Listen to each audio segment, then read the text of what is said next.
If you could bring back one thing, what would it be? Slavery. Slavery? Why? Because there's too many immigrants in the country and they're taking all of our jobs. Yo, that's crazy.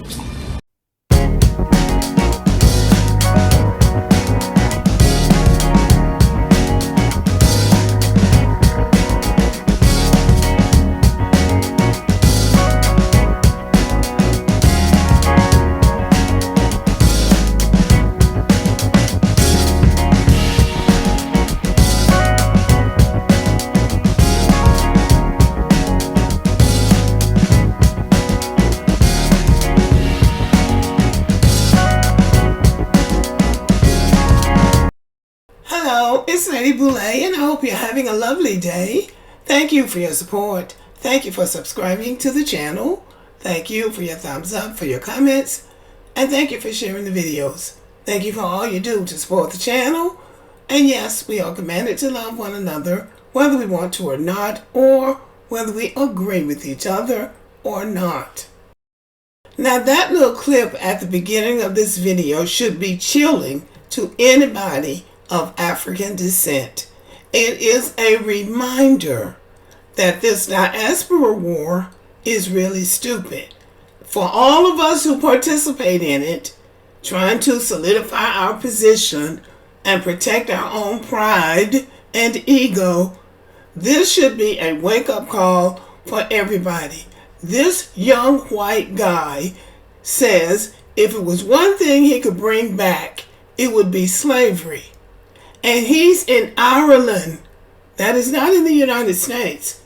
That is an African person talking to him, probably just trying to be fly and say something flip.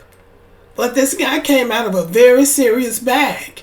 He said he would bring back slavery. And the reason he gave was because it was too many immigrants in the country and they're taking up all of the jobs. There is never any other solution to problems in these countries except blaming other people.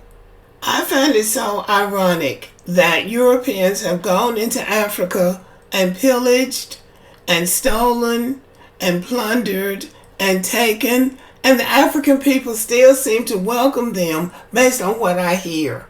They still welcome them to come into their country and treat them like brothers and sisters, like human beings. And then when the Africans go to their country, they get that. We want to put you back in slavery because you're taking all of our jobs. They don't ever consider what they've taken. They don't consider what they're taking and continue to take from Africa and from everybody else that they come into contact with in America. They took everything from us, and they'll still tell us, well, you need to go back to Africa. And go where? It's such a dumb thing to say. Go where? There are 54 countries in Africa, as they keep reminding us. So we're supposed to just go over there and say, okay, we're back. We're back to stay. Where am I supposed to go? I mean, it's just the dumbest thing. And this is from people who came to a country where people were already living. And they claim they discovered it. And they came over here and started living and taking, and now all of a sudden it's theirs. And they have the nerve, the unmitigated gall to tell people like me, people that were here before they were, that they need to go back somewhere. And that makes sense to them. And I think we have to grow up and realize that the people that we deal with and try to get along with are very divisive. They are very divisive people. And there is never going to become a time when they're going to see us as their brothers and sisters and want to get along with us. That doesn't mean all of them, but as a group, the ruling part, the ruling body of that group is never going to see us as anything but people to take advantage of. A few days ago, I was watching the commemoration of the people of Rwanda of the 30 years since the genocide that they had in that country, where the Tutsis and the Hutus, well, actually the Hutus were fighting the Tutsis. And one of the ladies that spoke in the documentary said they had been living alongside each other for hundreds of years. The Tutsis and the Hutus, and they look a lot alike based on what I can see. What happened in that country? She said when the Belgians and the French, and it was 2 or 3 other European countries came in, they came in and divided them and put them in, I guess they named the tribes, from what I understood. But they came in and divided them, and the next thing they knew, they were each other's enemies. Well, they had been working together for hundreds of years. Now all of a sudden they're enemies.